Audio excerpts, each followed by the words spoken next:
केंद्र सरकार ने झारखंड के 1.4 लाख करोड़ रुपए के बकाये के दावे को खारिज कर दिया है। वित्त मंत्रालय ने कहा है कि कोयला रॉयल्टी में झारखंड का कोई हिस्सा बकाया नहीं है। पिछले 3 वर्षों में केंद्र ने झारखंड को 7,790 करोड़ रुपए दिए हैं। वित्त मंत्रालय का कहना है कि कोयले से प्राप्त 1,40,000 करोड़ रुपए की रॉयल्टी के रूप में अर्जित कर में झारखंड सरकार का कुछ बकाया नहीं है। वित्त मंत्रालय की ओर से साफ किया गया है कि केंद्र की ओर से राज्य को धन आवंटन में कोई भेदभाव नहीं किया जा रहा। कोयला रॉयल्टी के 1.36 लाख करोड़ रुपए बकाये को लेकर केंद्र सरकार के इनकार के बाद सियासी संग्राम छिड़ गया है। सत्तारूढ़ झारखंड मुक्ति मोर्चा यानी कि जेएमएम पार्टी ने चेतावनी दी है कि केंद्र नाटक बंद करे, नहीं तो राज्य से एक ढेला कोयला बाहर नहीं जाएगा। जेएमएम महासचिव सुप्रिया भट्टाचार्य ने कहा है कि कोयला और जमीन हमारी है, हम लोग अब छोड़ने वाले नहीं। चुनाव में भी हमने औकात बताई है।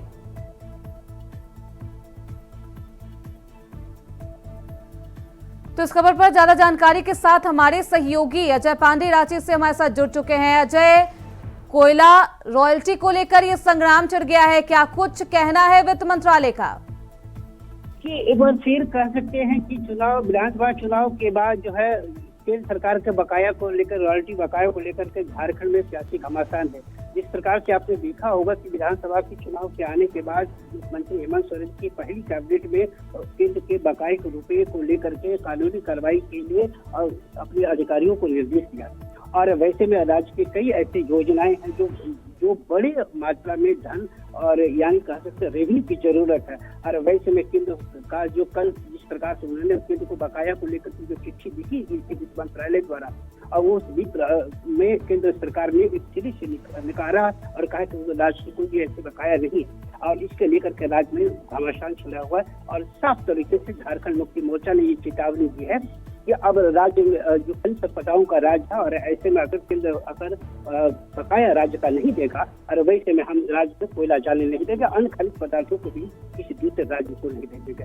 तो निश्चित रूप से इसको लेकर के सियासी घमासान है। तो मुख्यमंत्री हेमंत सोरेन ने भी इस प्रतिक्रिया के बाद यानी केंद्र के सकारात्मक सूचना के बाद मुख्यमंत्री हेमंत सोरेन ने बीजेपी के विधायकों को भी कहा है कि केंद्र राज्य का, झारखंड राज्य का हक और अधिकार के लिए वो संसद में अपनी मांग करे, राज्य के बकाया पैसे के लिए मांग करे। उन्होंने वह भी अपील की है। अरे अब देखना पड़ेगा कि ऐसे में जो बीजेपी के सांसद हैं और वो तथा इंडिया गठबंधन के तमाम सांसद हैं जो हैं, तो केंद्र से बकाया मांगने को लेकर के कितने सफल हो पाते हैं, ये देखने वाली बात है।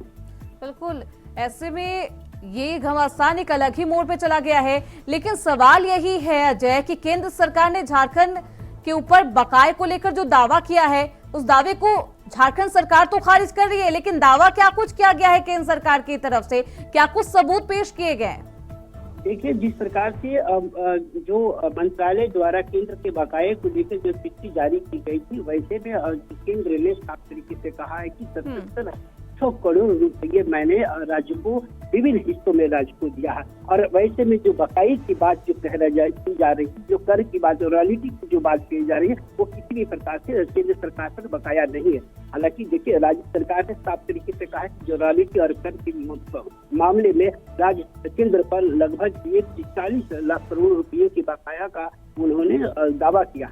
और वैसे अब देखना पड़ेगा कि केंद्र और राज्य की लड़ाई के बीच में अब कितनी दूर तक जाती सियासी लड़ाई, ये देखने वाली बात है। बिल्कुल, वित्त मंत्रालय का कहना है कि कोयले से प्राप्त 1,40,000 करोड़ रुपए की रॉयल्टी के रूप में अर्जित कर झारखंड सरकार का कुछ बकाया नहीं है। हालांकि बकाये को लेकर केंद्र सरकार का अलग दावा है, झारखंड सरकार का अलग दावा है, लेकिन इसी बीच अब चेतावनी भी दी गई है। और ये चेतावनी अब किस तरीके से लेती है केंद्र सरकार, ये देखना बेहद दिलचस्प होगा। झामुमो महासचिव सुप्रिया भट्टाचार्य ने ये चेतावनी दी है कि कोयला और जमीन हमारा है, हम लोग इसे छोड़ने वाले नहीं है और ना ही देने वाले हैं। कोयला यानी कि बाहर एक्सपोर्ट नहीं किया जाएगा, अन्य राज्यों को एक्सपोर्ट नहीं किया जाएगा, ये चेतावनी दी गई है। जी, निश्चित रूप से देखिए, महासचिव जो है झारखंड मुक्ति मोर्चा के ने इस बकायों को लेकर के साफ तरीके से लहजे में कहा है कि अगर केंद्र जो है बकाया पैसे नहीं देगी तो ऐसे में राज्य के तमाम खनिज पदार्थ जो है कोयले से लेकर के तमाम चीजों को हम किसी अन्य राज्यों में जाने नहीं देंगे। तो निश्चित रूप से इस बकाये को लेकर के सियासी घमासान निश्चित तौर पर है। आपने देखा होगा कि विधानसभा चुनाव के ठीक मुहाने पर था और राज्य और वैसे में केंद्र को बकाया को लेकर के एक केंद्र सरकार यानी राज्य के मुख्यमंत्री हेमंत सोरेन ने उस समय भी राज्य के बकाये को लेकर के अपनी पोस्टर वार किया था और पूरी इस राज्य में विभिन्न हिस्सों में लगाए गए थे और यह बकाया की जो दिशा जानी कर सकते हैं कि सियासी लड़ाई भी विधानसभा के चुनाव में भी देखने को मिला।